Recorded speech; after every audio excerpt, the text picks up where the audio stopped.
पर total 9 episode है और अगर लास्ट क्रेडिट हटा दिए तो एपिसोड की लेंथ ऑलमोस्ट 25 से 30 मिनट के आसपास की ही है, यानी कि ज्यादा बड़ी सीरीज तो ये बिल्कुल भी नहीं है, लेकिन ये सीरीज कंप्लीट भी नहीं है। वैसे महाभारत जैसे महाकाव्य को सिर्फ 18 एपिसोड में वैसे भी पूर्ण रूप से दिखाया नहीं जा सकता। तो इस 9 एपिसोड में क्या क्या आपको देखने को मिलेगा और क्या ये एनिमेटेड सीरीज उतना अच्छा क्वालिटी कंटेंट आपको दे पाती है कि नहीं, आओ जरा बात कर लेते हैं। देखो, मेकर्स को ये आइडिया ऑलरेडी है कि इंडिया में ऑलमोस्ट 90% जनता को महाभारत की महागाथा पहले से ही पता होंगी, इसीलिए इस सीरीज में कहीं पर भी ज्यादा डिटेल में जाने की कोशिश नहीं की गई है। सीरीज भले ही महाभारत के टॉपिक पर हो, लेकिन नाम है कुरुक्षेत्र, जहां महाभारत की लड़ाई हुई थी कौरवों और पांडवों के बीच। तो उसी कुरुक्षेत्र के युद्ध को ही सेंटर में रख के आपको सभी योद्धाओं के पर्सपेक्टिव से कहानी को दिखाया गया है। लिटरली हर एपिसोड का टाइटल अलग अलग कैरेक्टर के नाम पर है। अब यहाँ सबसे पहले मैं बात करूंगा एनिमेशन की। देखो,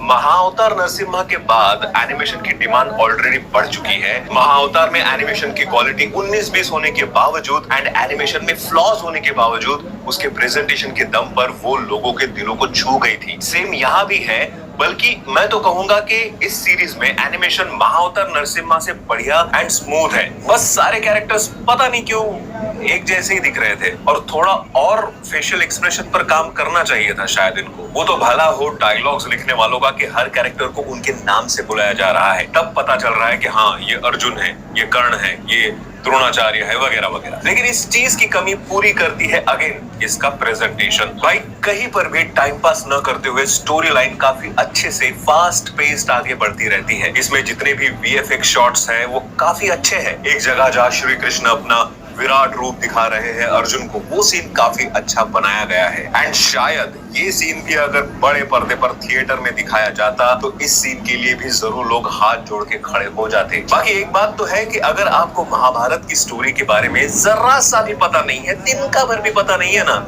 तो ये आपके लिए तो बिल्कुल भी नहीं है, क्योंकि ये बेसिक स्टोरी लाइन नहीं है। ऐसा पकड़ के चलो कि अगर ओल्ड वो नेशनल वाले महाभारत के 1000 एपिसोड थे, तो ये नेटफ्लिक्स वाली शुरू ही 500 एपिसोड से हो रही है। तो कैरेक्टर्स का एंड उस सिचुएशन का नॉलेज होना बहुत जरूरी है भाई। हाँ, बीच बीच में वॉर सीन के बीच में ही कई बार ये लोग बैक स्टोरी दिखाने लगते हैं, जिससे कुछ चीजें क्लियर भी हो जाती है, लेकिन अगेन वो डिटेल में नहीं है। और देखो, वैसे भी यू कांट एक्सपेक्ट महाभारत इन 9 और 18 एपिसोड, पर अगर आपको इसकी हिस्ट्री पता है तो ये आपको निराश नहीं करेगी। पूरे फैमिली के साथ देखो, कोई टेंशन नहीं। हाँ, शब्दों का भी ध्यान अच्छे से रखा गया है, किसी तरह का कोई मजाक नहीं बनाया गया, जिसके लिए इनको अप्रिशिएशन जरूर मिलनी चाहिए। And Hindi dubbing and voice over इस पूरे सीरीज की जान है। एनिमेशन कंटेंट में हिंदी डबिंग जितनी अच्छी हो उतना अच्छे से आपको वो कनेक्ट जरूर करती है। एंड ये सीरीज डबिंग के मामले में 10 आउट ऑफ 10 है। लेकिन बाकी ओवरऑल देखते हुए एंड कुछ फ्लॉज को ध्यान में रखते हुए मेरे तरफ से इस सीरीज को 3 आउट ऑफ 5 स्टार्स मिलते हैं अगले वीडियो में।